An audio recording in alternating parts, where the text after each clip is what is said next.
Dear students, आज हम independent events के बारे में बात करेंगे। इससे पहले भी हम इंडिपेंडेंट इवेंट्स के बारे में बात कर चुके हैं। अगर आपने मेरा पहले का वीडियो नहीं देखा तो इस वीडियो को देखने से पहले के वीडियो को जरूर देखें। इंडिपेंडेंट इवेंट्स यानी स्वतंत्र घटनाएं। आज के टाइम में कंपटीशन का लेवल बहुत टफ होता जा रहा है। अगर हम किसी भी टॉपिक को सरफेस से पढ़ें तो हमारा सिलेक्शन होना मुश्किल है। हमें किसी भी टॉपिक को बेसिक से लेकर हाई लेवल तक पढ़ना पड़ेगा। आज हम इस वीडियो में पहले इंडिपेंडेंट इवेंट्स के बेसिक के बारे में जानेंगे और फिर हम उस बेसिक से संबंधित कुछ क्वेश्चंस करेंगे। उसके बाद हम लास्ट ईयर्स के कुछ क्वेश्चंस भी हल करेंगे और फिर हम कुछ टफ क्वेश्चंस भी देखेंगे। हमने अपने पहले के वीडियो में सप्रतिबंधित प्रायिकता के बारे में बात की थी, कंडीशनल प्रोबेबिलिटी। उसमें क्या था कि बी घटना के घटित होने के बाद ए घटना के घटित होने की प्रायिकता क्या थी? पीबी पीए इंटरसेक्शन बी, जहां पीबी का मान क्या था? नॉट इक्वल्स टू 0 था। इसी प्रकार से हमने देखा था पी बी अपॉन ए, इसका मान था पी ए इंटरसेक्शन बी बटा में पी ए, जहां P A not equals to 0। अब यदि हम इनका तिरछा गुना करें तो पी ए इंटरसेक्शन बी बराबर P B P A upon B की प्रायिकता। इसी प्रकार से यहां पी ए इंटरसेक्शन बी बराबर P A dot P B upon में ए। यहां ए इंटरसेक्शन बी किसे प्रदर्शित करता है?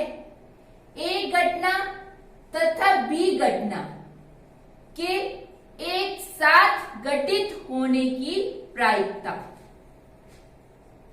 एक साथ घटित होने की प्रायिकता।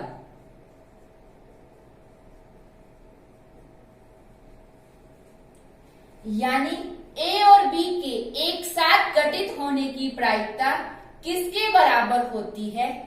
किसी घटना बी के घटित होने की प्रायिकता गुना उस घटना के घटित होने के बाद किसी दूसरी घटना के घटित होने की प्रायिकता। इसे ही प्रायिकता गुणन प्रमेय कहते हैं। प्रायिकता गुणन प्रमेय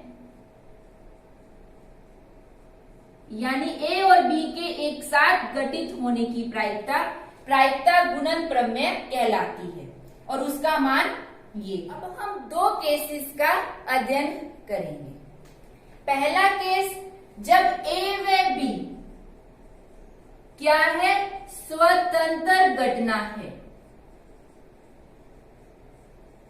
हमने कंडीशनल प्रोबेबिलिटी में देखा था, इस कंडीशन में पी ए अपॉन बी का मान कितना होगा? पी ए, और पी बी अपॉन ए का मान कितना होगा? पी बी, जब ए और बी स्वतंत्र घटना है। अब ये वाले मान हम इसमें रखेंगे तो पी ए इंटरसेक्शन बी, इसका मान कितना आ गया? पी बी, और इसका मान कितना है? P A.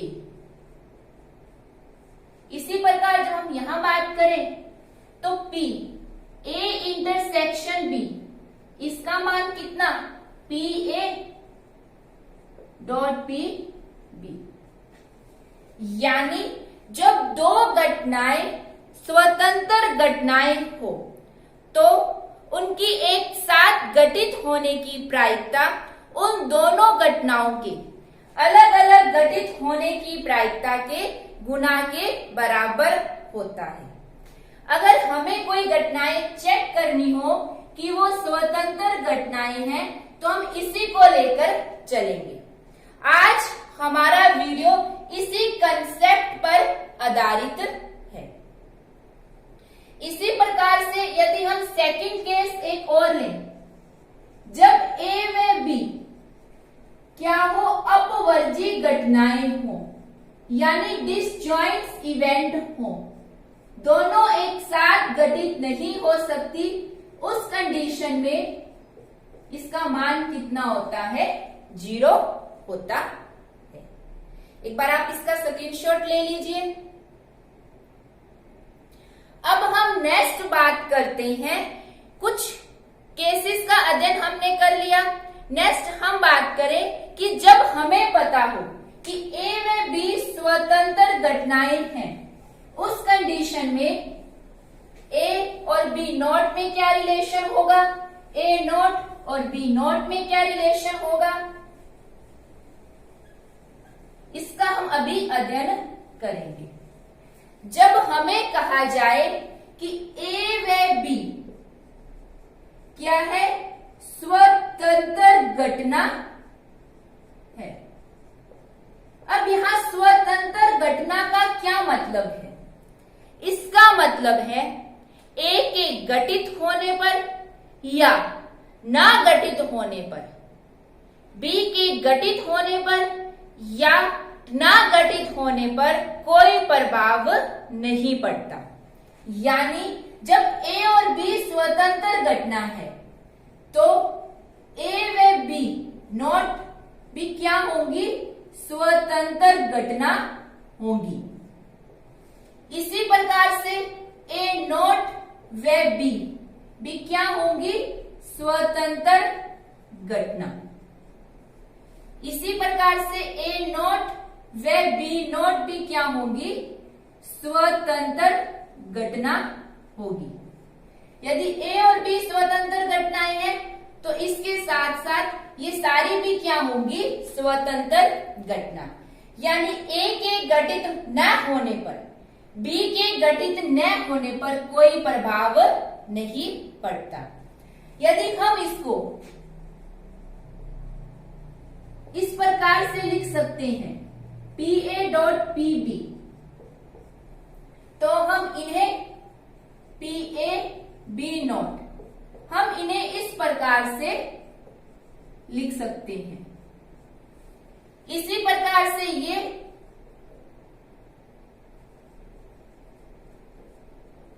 P A not dot P B, इसी प्रकार से ये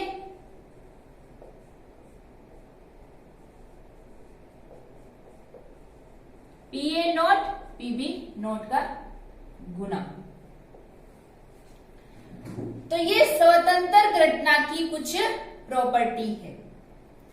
इसी के साथ अगर हमें 3 घटनाएं दी जाएं, ए बी और सी, और इनकी एक साथ घटित होने की प्रायिकता हमें ज्ञात करनी हो, ए बी और सी की एक साथ घटित होने की प्रायिकता हमें ज्ञात करनी हो, तो वो बराबर होती है ए घटना के घटित होने की प्रायिकता, ए घटना के घटित होने के बाद बी घटना के घटित होने की प्रायिकता, ए और बी घटना के घटित होने के बाद सी घटना के घटित होने की प्रायिकता। इसी प्रकार से जब ए बी व सी कैसी घटना हो? स्वतंत्र घटना हो, इंडिपेंडेंट इवेंट्स हो तीनों, उस कंडीशन में P A dot P B dot P C. आप इसका एक बार स्क्रीनशॉट ले लीजिए। अब हम नेक्स्ट कुछ एग्जाम्पल, कुछ क्वेश्चंस की बात करेंगे।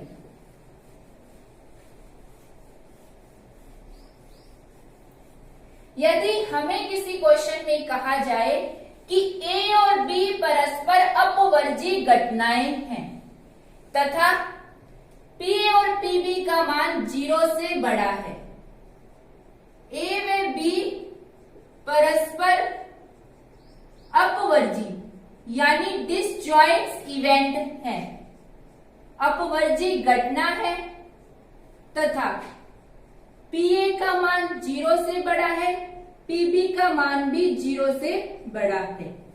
उस कंडीशन में क्या ए और बी स्वतंत्र घटना होगी या नहीं होगी, या हो भी सकती है या नहीं भी हो सकती है, ऐसा कोई क्वेश्चन आए तो हम देखते हैं कि जब ए और बी परस्पर अपवर्जी घटना है, अपवर्जी घटना है, तब इनके इंटरसेक्शन का मान कितना आएगा?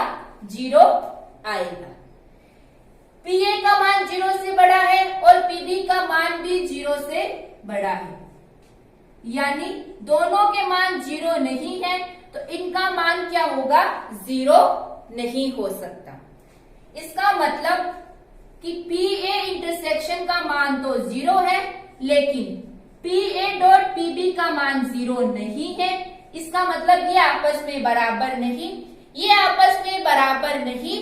इसका मतलब ए व बी क्या है? स्वतंत्र घटना नहीं है, ये इंडिपेंडेंट इवेंट्स नहीं है।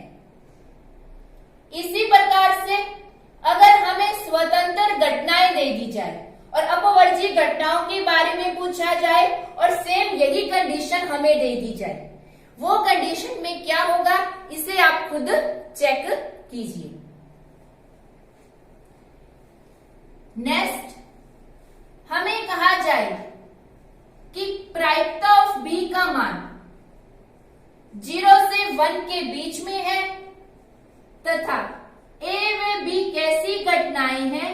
2 स्वतंत्र घटना है। उस कंडीशन में हमें पी बी घटित होने के बाद ए के घटित होने की प्रायिकता ज्ञात करनी हो, ए नॉट के घटित होने की प्रायिकता ज्ञात करनी हो, बी नॉट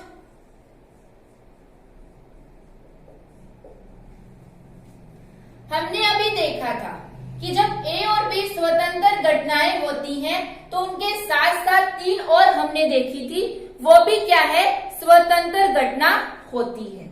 जब स्वतंत्र घटना होती है तब इसकी प्रायिकता का मान किसके बराबर आता है? ऊपर वाले के बराबर, यानी बी के घटित होने पर ए की प्रायिकता पर कोई प्रभाव नहीं पड़ता। इसी प्रकार से इसका मान कितना होगा और इसका मान,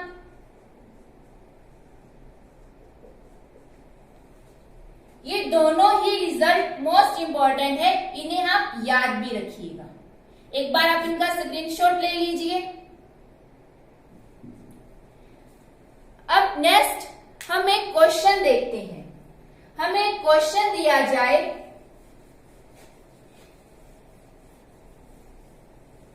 कि पी ए का मान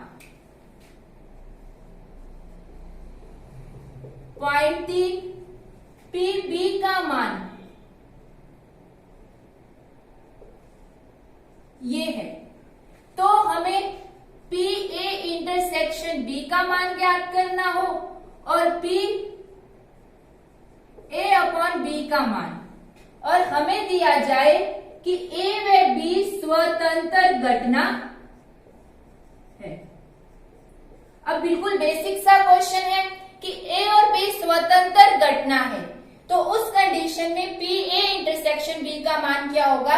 इन दोनों की प्रायिकताओं के गुना के बराबर। तो कितना आएगा इसका मान? 0.3 इंटू 0.4 कितना आ गया? 0.12। अब हमें इसका मान ज्ञात करना हो, तो इसका मान अगर हमें ज्ञात करना हो तो इसका फॉर्मूला होता है P A intersection B upon में पी बी, यानी 0.14 और पीबी का मान कितना है? 0.4, तो इसका मान कितना आ गया? 0.3। यदि हमें डायरेक्ट ये पूछा जाए ए और बी स्वतंत्र घटना है और पी ए अपॉन बी का मान ज्ञात करना है, तो तो हमें पता है PA/B का मान किसके बराबर होता है, प्रायिकता ऑफ ए, और प्रायिकता ऑफ ए कितनी है, 0.3। तो आप बिना कैलकुलेशन किए एक बेसिक कंसेप्ट से डायरेक्ट क्वेश्चन को हल कर सकते हैं। नेक्स्ट क्वेश्चन देखिए, एक थैले में 5 सफेद, 7 लाल और 8 काली गेंद दी गई है।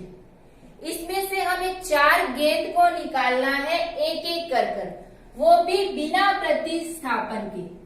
यानी हमने एक गेंद निकाली, उस गेंद को वापस उस थैले में नहीं डालना, और प्रायिकता किसकी ज्ञात करनी है, सारी गेंदों के सफेद होने की हमें प्रायिकता ज्ञात करनी है। तो कुल गेंद कितनी है, 5 व्हाइट, 7 रेड और 8 ब्लैक। तो कुल गेंद कितनी होगी, 20 गेंद। अब इस 20 गेंद में से जब हम पहली गेंद निकालेंगे और उस गेंद के पहली गेंद के सफेद होने की प्रायिकता, तो सफेद कितनी है, 5। तो इसमें से हमने एक गेंद निकाल ली, और वो एक गेंद 5 सफेद गेंद है, और कुल गेंद कितनी है, 20। तो 5/20। अब फिर हम अगली गेंद निकालेंगे, पहली गेंद को बिना डाले। तो अगली गेंद निकालेंगे, तो यहाँ कुल गेंद पहले 20 थी, अब कितनी होगी, 19। और सफेद गेंद कितनी होगी, 4। और फिर से हमने एक गेंद निकाली और हमसे पूछा है उस गेंद के सफेद होने की। तो अब सफेद कितनी रहेगी, 4, और कुल कितनी है, 19 गेंद। फिर हमने वो गेंद नहीं डाली और एक गेंद और निकाली। अब एक गेंद और निकाली, तो अब गेंद कितनी रहेगी, 18, और सफेद गेंद कितनी है, 3। तो इसमें से एक गेंद निकालेंगे और उसके सफेद होने की प्रायिकता 3/18। इसी प्रकार से तीसरी गेंद को भी नहीं डालना और चौथी गेंद निकालेंगे, तो चौथी गेंद निकालेंगे तो अब सफेद कितनी रहेगी, 2, और कुल गेंद कितनी रहेगी, 17। तो इस प्रकार सभी गेंदों के सफेद होने की प्रायिकता ये हमारे पास आ गई। अब इसका अगर हम मल्टीप्लाई करेंगे, गुना करेंगे, तो क्या होगा, 5 चौक 20, 4 से 4, 3 6 18, 2 3 6। अगर हम इनका गुना करेंगे, तो इसका अगर हम गुना करेंगे तो कितना आएगा, 1969 इसका आंसर आ जाएगा। तो ये सभी गेंदों के सफेद होने की प्रायिकता इतनी आ गई। अब हम नेक्स्ट, अगर हमें इसी क्वेश्चन में कहा जाता, या तो सभी की सभी सफेद है, यदि हमें इसी क्वेश्चन में कहा जाए कि पहली की 2 गेंद तो क्या हो, सफेद हो,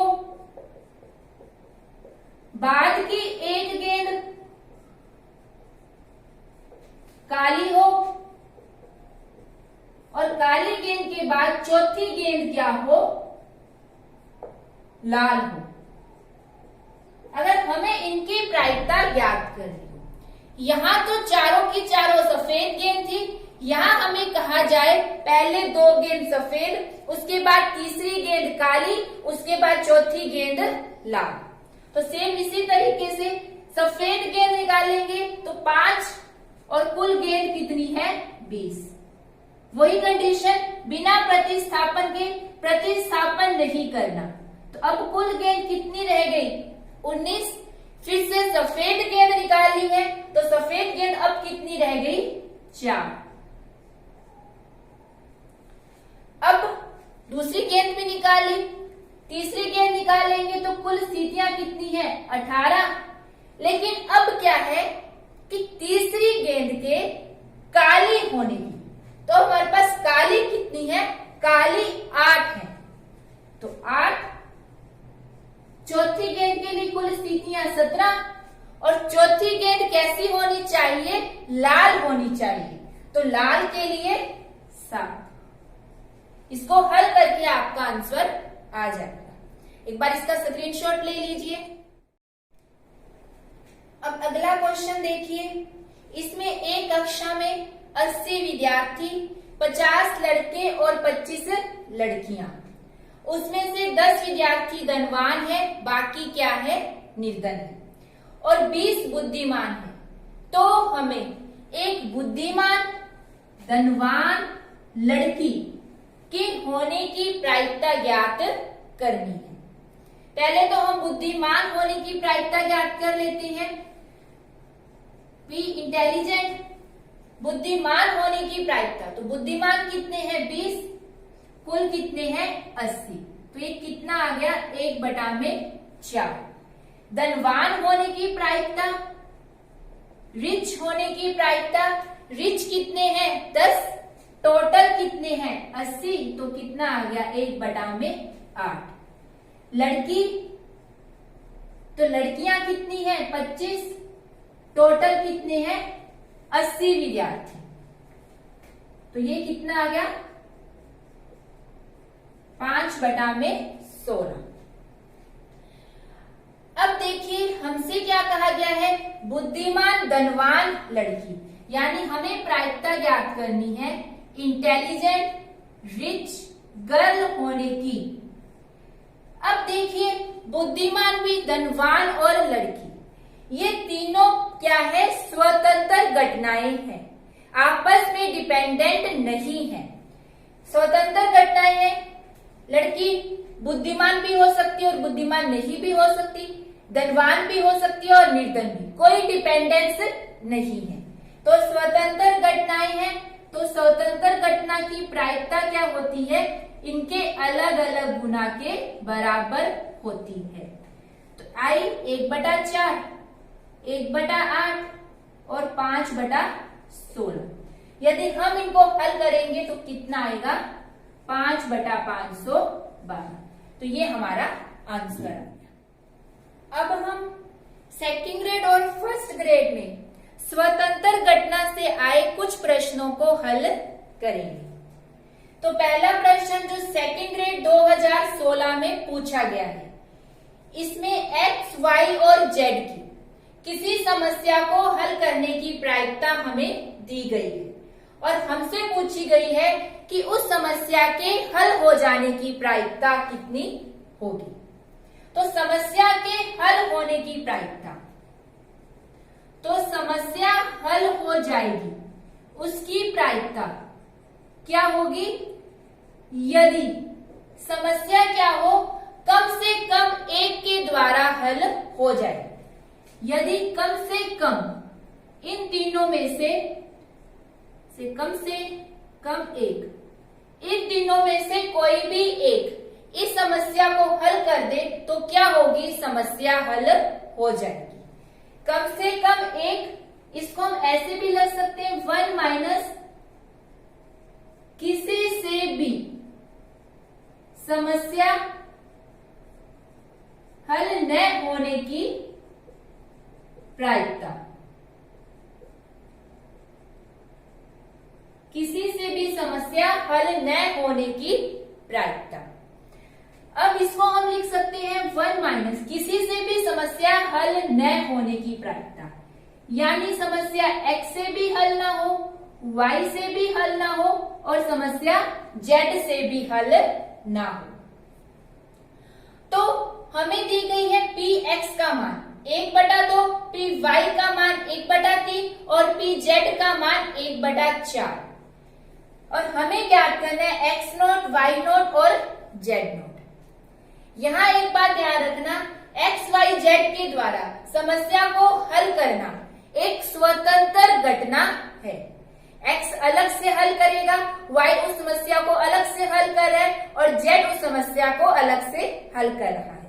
तो x, y, z स्वतंत्र घटनाएं हैं, तो x0, y0, z0 भी कैसी होंगी, स्वतंत्र घटनाएं होगी। x0, y0 और z0 ये भी कैसी घटनाएं हैं, स्वतंत्र घटना है। तो स्वतंत्र घटना है तो इनके साथ घटित होने की प्रायिकता क्या होगी, इनके अलग अलग घटित होने की, यानी px0, py0 और pz0। और 1 माइनस px0, यदि x का मान 1/2, px0 का मान भी 1/2 y का मान 1/3, py का मान 1/3, तो py नोट का मान अगर हम ज्ञात करें तो 1 माइनस 1/3 कितना आ गया, 2/3, तो 2/3। pz नोट का मान, pz का मान 1/4, तो z नोट का मान 3/4, तो ये कितना आ गया, 3/4, यानी कौन सा ऑप्शन हमारा, सी ऑप्शन। ऐसे प्रश्न अधिकतर एग्जाम में पूछे जाते हैं। कम से कम एक, तो कम से कम एक का मतलब 1 माइनस किसी के भी ना घटित होने की प्रायिकता, और किसी के भी ना घटित होने की प्रायिकता x0, y0 और z0। जब ये x, y, z स्वतंत्र घटनाएं हैं तो x0, y0, z0 भी क्या होंगी, स्वतंत्र घटना होगी। फिर हम x0, y0, z0 के मान ज्ञात करेंगे। हमें x का मान दिया गया है तो px0 का मान क्या होगा, 1 माइनस px। इस प्रकार से py0, pz0 का मान ज्ञात करके हम प्रश्न को हल कर सकते हैं। एक बार आप इसका स्क्रीनशॉट ले लीजिए। अब नेक्स्ट क्वेश्चन हम बात करते हैं, जो क्या है, सेकंड ग्रेड 2018 में पूछा गया है। सेम ऐसा ही क्वेश्चन है, बस अब इसमें क्या है, 4 विद्यार्थी दे दिए गए। तो 4 विद्यार्थी दे दिए गए, तो 1 माइनस a0, b0, c और d0। वही समस्या को हल करना है, तो ये स्वतंत्र घटनाएं हैं। स्वतंत्र घटनाएं हैं तो हम इन्हें अलग से लिख सकते हैं।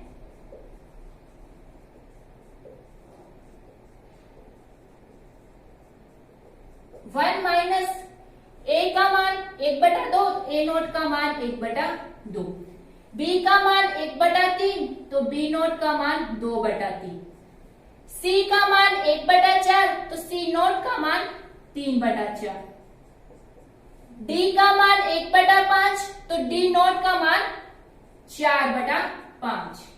हल करेंगे तो ये कितना आ गया, 1 माइनस 1/5, यानी कितना आ गया, 4/5। डी हमारा ऑप्शन इसमें राइट। नेक्स्ट हम प्रश्न की बात करते हैं, जो सेकंड ग्रेड 2016 में पूछा गया है।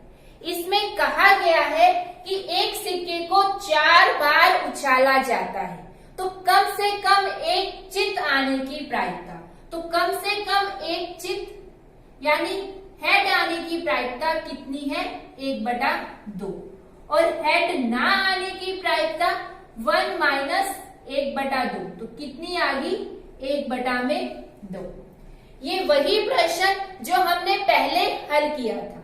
वहां क्या था, कम से कम एक के द्वारा समस्या हल हो जाए, और यहाँ क्या है, कम से कम एक चित आने की प्रायिकता।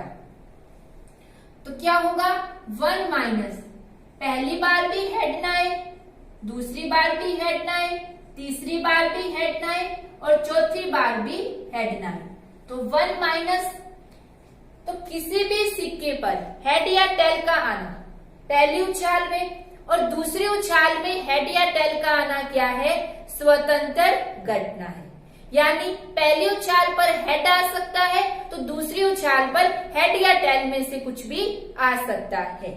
तो इस कारण से ये स्वतंत्र घटनाएं हैं। स्वतंत्र घटनाएं हैं तो इसे हम अलग अलग गुना के बराबर लिख सकते हैं।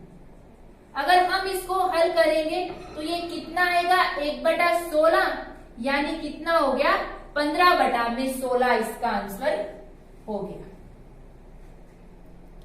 इसी प्रकार से अगला प्रश्न जो फर्स्ट ग्रेड 2015 में पूछा गया है, इसमें क्या दिया गया है कि x 75% मामलों में सच बोलता है। तो x के सच बोलने की प्रायिकता कितनी है, 75%, यानी कितनी होगी,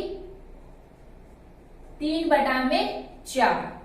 और y के सच बोलने की प्रायिकता 80%, तो ये कितनी होगी, 4/5। यदि हम x नॉट ज्ञात करें तो 1/4। पी नॉट ज्ञात करें तो 1/5। अब हमें प्रायिकता किसकी ज्ञात करनी है?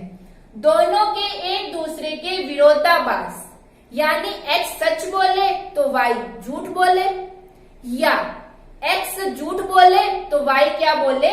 सच बोले। तो प्रायिकता किसकी ज्ञात करनी है? x के सच और y के झूठ बोलने की, या x के झूठ बोलने की और y के सच, तभी तो एक दूसरे के विरोधाभास होंगे।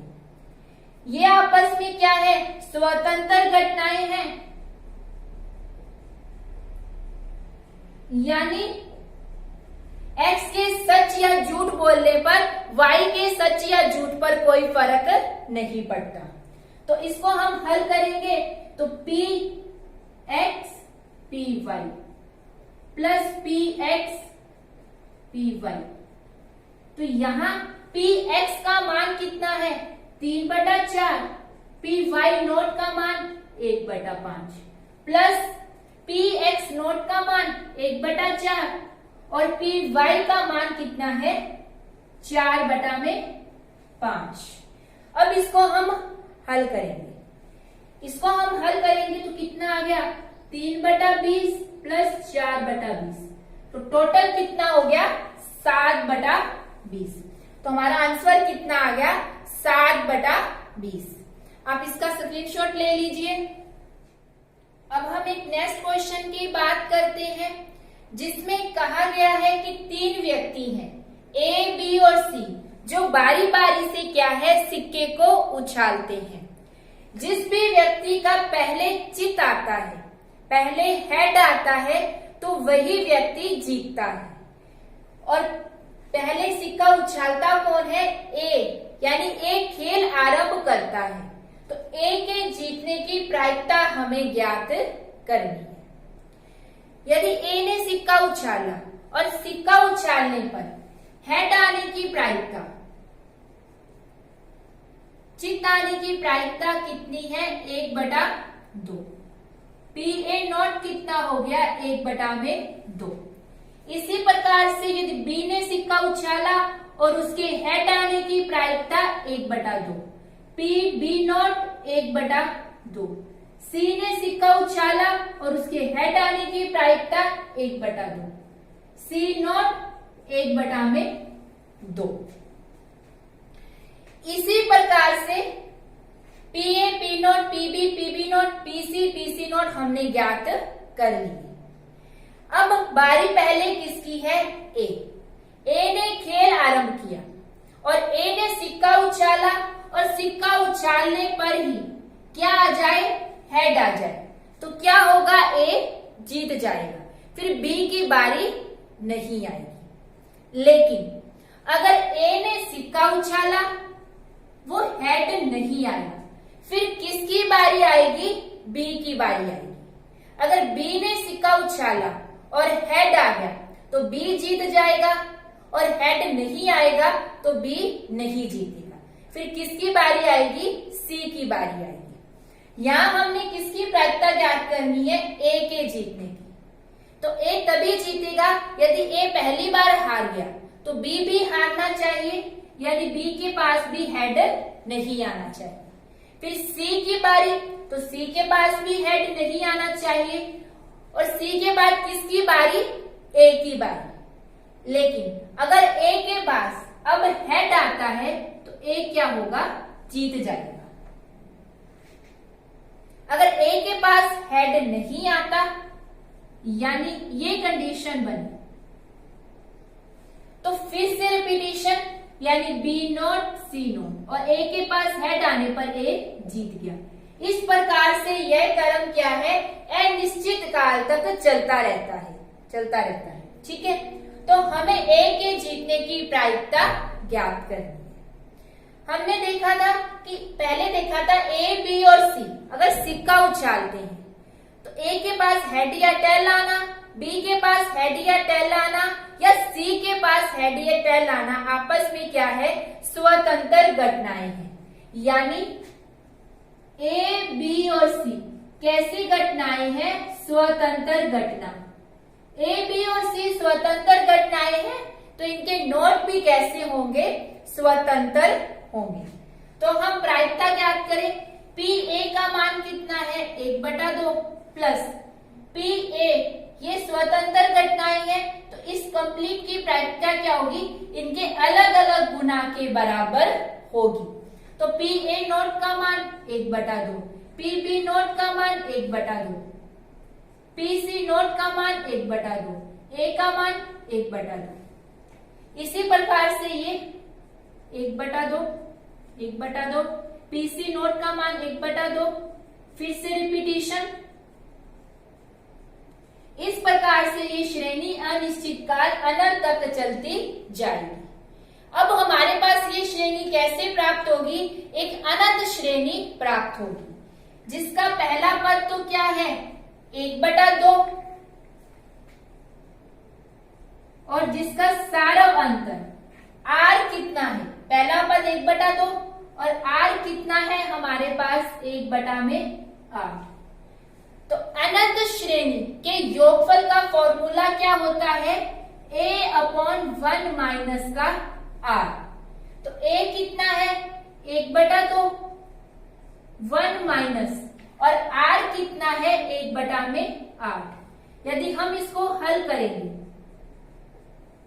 तो ये कितना आ गया? 4/7। यानी a के जीतने की प्रायिकता कितनी होगी? 4/7। एक बार आप इसका स्क्रीनशॉट ले लीजिए। इसी प्रकार से हम B के जीतने की या C के जीतने की भी प्रायिकता ज्ञात कर सकते हैं। यदि हम B के जीतने की प्रायिकता की बात करें तब क्या होगा? पहले A हारेगा, फिर B जीत जाएगा। यदि A हार गया, B हार गया, तो C भी हारेगा, फिर A हारेगा और फिर B जीतेगा। इस प्रकार से ये सीरीज अनंत तक चलती जाएगी। यहां से हम B के जीतने की प्रायिकता ज्ञात कर सकते हैं।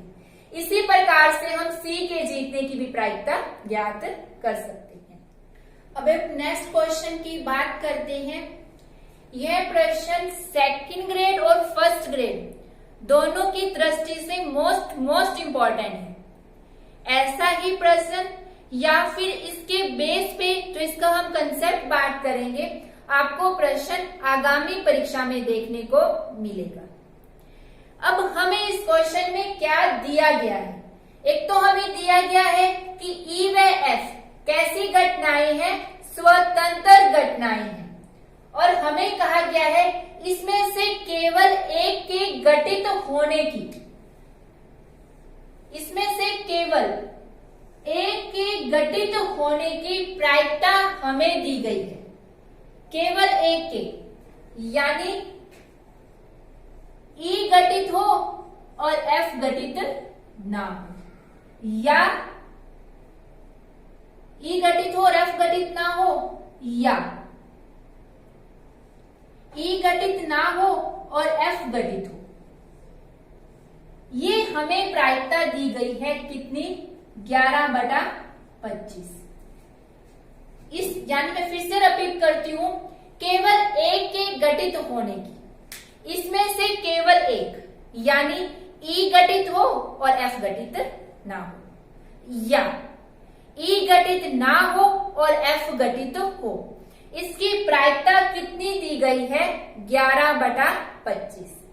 पहले हम इसे वेन आरेख से देख लेते हैं। हम दो, एक ई और एक एफ, पहले हम इसकी बात कर लेते हैं। ई इंटरसेक्शन एफ नॉट, यानी एफ नॉट हो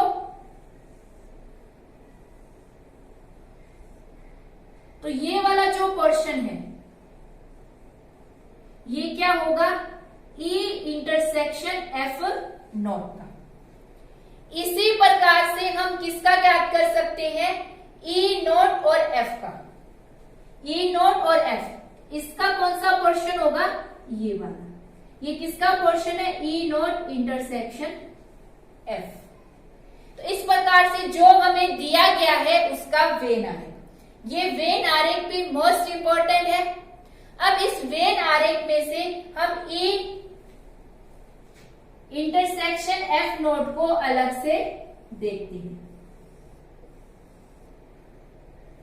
हम बात कर रहे हैं E intersection F note. E intersection F note को हमने अलग से देखा। ई इंटरसेक्शन एफ नोट की अगर हम प्रायिकता ज्ञात करें,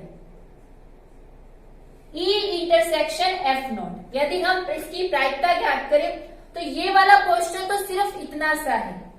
यदि हम पूरा पीई ले लें, पूरा पीई, और हमें चाहिए क्या, सिर्फ ये वाला पोर्शन, यानी ये हमें पीई में से माइनस करना है, और ये वाला पोर्शन क्या होता है, ए इंटरसेक्शन बी। यहाँ ई और एफ है तो यहाँ ई इंटरसेक्शन एफ, तो माइनस पीई इंटरसेक्शन एफ। ये इंपॉर्टेंट रहेगी ये वाली term, E intersection F not. यदि हमें इसका मान ज्ञात करना हो तो वो पीई माइनस पी प्रायिकता ई इंटरसेक्शन एफ के बराबर होती है। आप एक बार इन दोनों का स्क्रीनशॉट ले लीजिए। अब इसी प्रकार से हमें P E intersection F not, इसका मान ज्ञात करना हो, इसका तो हमने कर लिया, पीई नॉट और एफ का मान ज्ञात करना हो, इसका मान होगा पी एफ में से क्या माइनस करेंगे, इन दोनों का इंटरसेक्शन हम माइनस करेंगे। तो ये दोनों वैल्यूज हम इनको यहां यूज करेंगे। अब देखो, अगर हम इसका मान यहां रखें तो इसका मान कितना होगा, पीई इंटरसेक्शन एफ नॉट, इसका मान कितना है, P E minus P intersection F plus E not intersection F, इसका मान ज्ञात करेंगे तो वो किसके बराबर है, P F minus P E intersection F के बराबर है। तो इसका मान कितना हो गया, P E plus P F minus 2p intersection F. तो ये हमारे पास इसका मान प्राप्त हो गया। ये वाला मान हम डायरेक्ट इस वेन आरेख से भी ज्ञात कर सकते हैं। यानी हमें इस वाले क्वेश्चन का और इस वाले क्वेश्चन का मान ज्ञात करना है। यदि हम पीई और पी एफ लें, हम इसका मान ज्ञात कर रहे हैं पीई प्लस पी एफ। हमें पीई चाहिए, पीई प्लस एफ, हमें ये वाला क्वेश्चन चाहिए था, हमने पूरा पीई ले लिया, यानी हमने ये वाला क्वेश्चन भी इसके अंदर इंक्लूड कर दिया। अब ये वाला क्वेश्चन नहीं, ये वाला क्वेश्चन चाहिए था तो इसको हम माइनस कर देंगे। इसी प्रकार से जब हम पी एफ का लिख रहे हैं तो हमें पी एफ हमने पूरे का पूरा लिख दिया, लेकिन हमें चाहिए सिर्फ ये वाला हिस्सा, तो इसमें हम ये वाला माइनस करेंगे तो ये क्या हो गया, पी ए इंटरसेक्शन एफ। तो ये वाला मान हमें प्राप्त हो गया। इसको आप अच्छी तरह से समझ लीजिए। ये वाला कंसेप्ट लगभग हर क्वेश्चन में आपको देखने को मिलेगा। इसमें क्या है, यदि ऐसा ई इंटरसेक्शन एफ नॉट हमें ज्ञात करने को कहा जाए तो P E minus P E intersection F इसका मान होता है।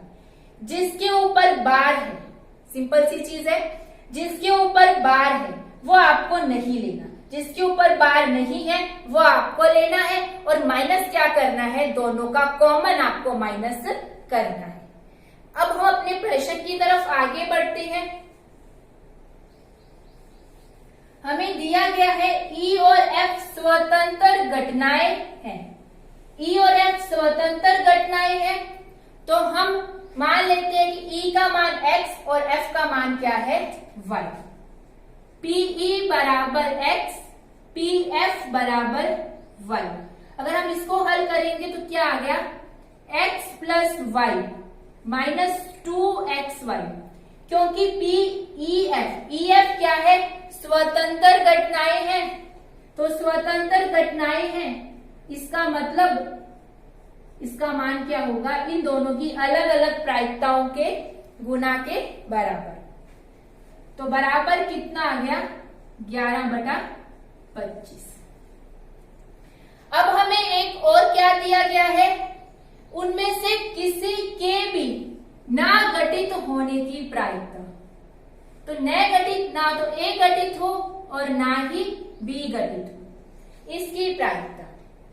अब हमें पता है ई और एफ अगर स्वतंत्र घटनाएं हैं तो ई नॉट और एफ नॉट भी क्या होंगी, स्वतंत्र घटनाएं होंगी, यानी P E not dot P F. इसका मान किसके बराबर दिया गया है, 2/25 के।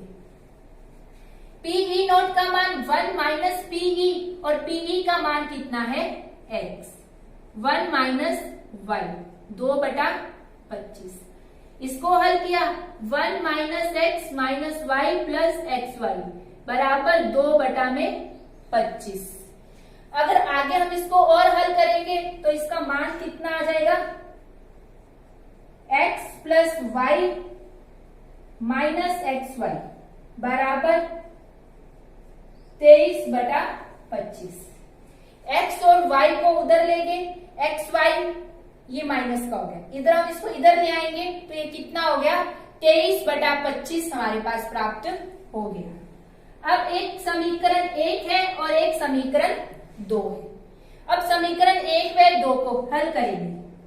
यदि हम समीकरण 2 में से समीकरण 1 को माइनस करें तो हमारे पास कितना आ गया, xy 23/25 माइनस 11/25 जो कितना हो गया, 12/25 हमारे पास इसका आंसर हो गया।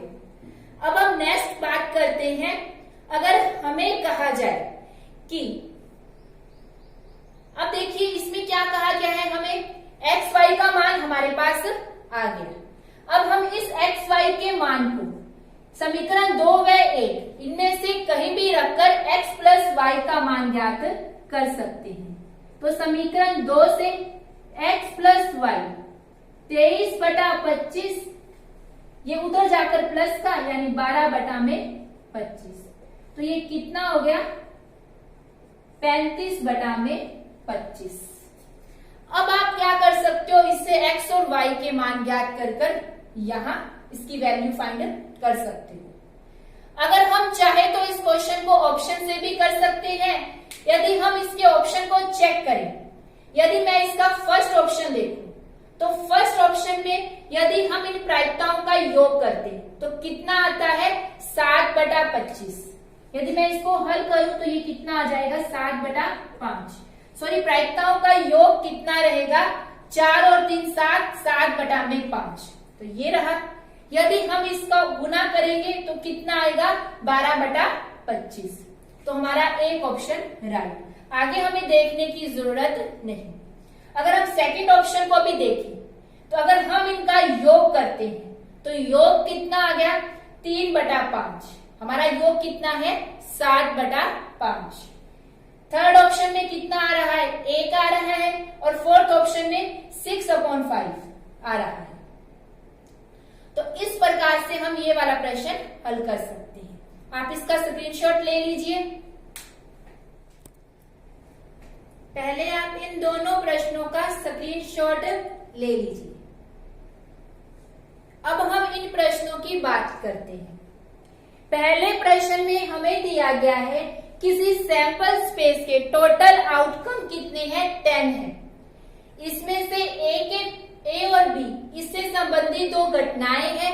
ए के अनुकूल, ए के फेवरेबल आउटकम्स कितने हैं, 4 हैं। तो हमें बताना है कि बी के फेवरेबल आउटकम्स क्या क्या हो सकते हैं जब ए व बी इंडिपेंडेंट इवेंट्स हो। सेकंड प्रश्न, इसमें हमें दिया गया है कि ए बी और सी पेयर वाइज इंडिपेंडेंट इवेंट्स हैं। पेयर वाइज का मतलब जोड़ों के रूप में, यानी ए और बी इंडिपेंडेंट है, बी और सी इंडिपेंडेंट है, ए और सी इंडिपेंडेंट है। ए बी और सी तीनों इंडिपेंडेंट एक साथ नहीं है। पेयर वाइज का मतलब होता है जोड़ों के रूप में, ए और बी और सी, ए और सी। तो हमें क्या ज्ञात करना है? प्रायिकता ज्ञात करनी है किसकी? सी के गठित होने के बाद ए इंटरसेक्शन बी इंटरसेक्शन की, ए नोट इंटरसेक्शन बी नोट की मान ज्ञात करना है। ऑप्शन आपके सामने है। इन प्रश्नों के उत्तर आप मुझे कमेंट बॉक्स में कमेंट कर दे सकते हैं। इनको हम अपने अगले वीडियो में हल करेंगे। आज के लिए इतना ही, धन्यवाद।